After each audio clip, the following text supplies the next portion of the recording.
देखी भैया, सकलढिया sector number 4 से जिला पंचायत सदस्य के चुनाव हमारे बड़े भाई आशुतोष कुमार रिंकू जी लड़ रहे हैं। आप लोगों से विनम्र निवेदन है कि भारी से भारी मतों से इनको विजयी बनाएं। आशुतोष कुमार जिंदाबाद, रिंकू भैया जिंदाबाद, आशुतोष कुमार जिंदाबाद, रिंकू भैया जिंदाबाद। क्यों पड़े हो चक्कर में, कोई नहीं है टक्कर में। क्यों पड़े हो चक्कर में, कोई नहीं है टक्कर में।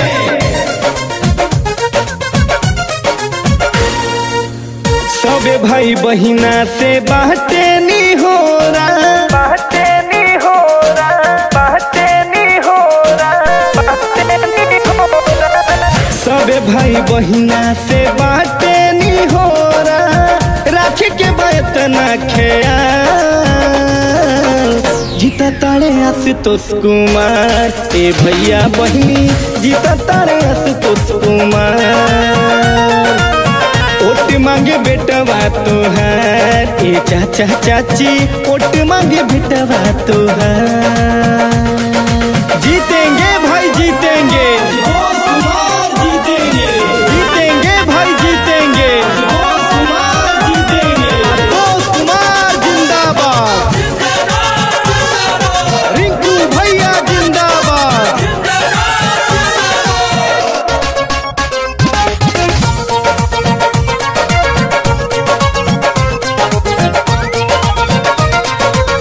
ग्राम सभा भोजापुर के हमें प्रधान हो, गली नली रोड बनल आवास के मकान हो, गली नली रोड बनल आवास के मकान हो।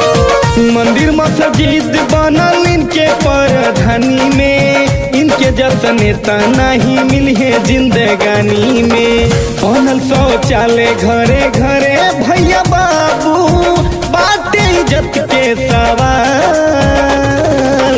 जीता तारे आशुतोष कुमार, ए भैया बहिनी जीता तारे आशुतोष कुमार। ओट मांगे बेटवा तोहार, ए चाचा चाची ओट मांगे बेटवा तोहार। जो इनसे टकराएगा चूर चूर हो जाएगा, जो इनसे टकराएगा चूर चूर हो जाएगा। आशुतोष कुमार जिंदाबाद, रिंकू भैया जिंदाबाद।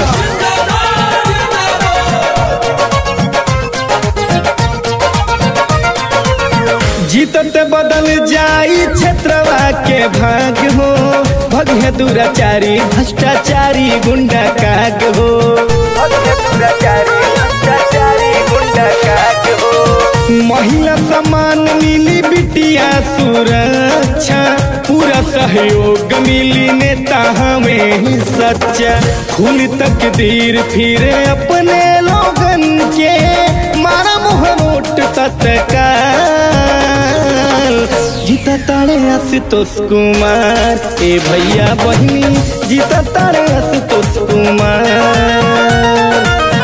ओट मांगे बेटवा तोहार, ए चाचा चाची ओट मांगे बेटवा तोहार।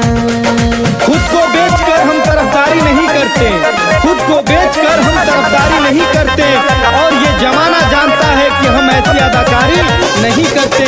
पूछोगे तो इस क्षेत्र की जमी बोलेगी, सर कटा देते हैं मगर गद्दारी नहीं करते। आशुतोष कुमार जिंदाबाद, रिंकू भैया जिंदाबाद। सेक्टर नंबर 4 के हमें कैंडिडेट हो, करमट जुझार हुई मंदार हमें नेक हो, करमट जुझार हुई मंदार हमें नेक हो। पूरा क्षेत्रवासी दीपक वर्मा जी सहयोग में, कहे छोटू पांडे के हुटी की ना विरोध में। भोजपुर से ओखर फगुइया मोहल्ला, बठारा में मिले न दुलार। जीता तारे आशुतोष कुमार, ए भैया बहिनी जीता तारे आशुतोष कुमार। ओट मांगे बेटवा तोहार, ए चाचा चाची ओट मांगे बेटवा तोहार।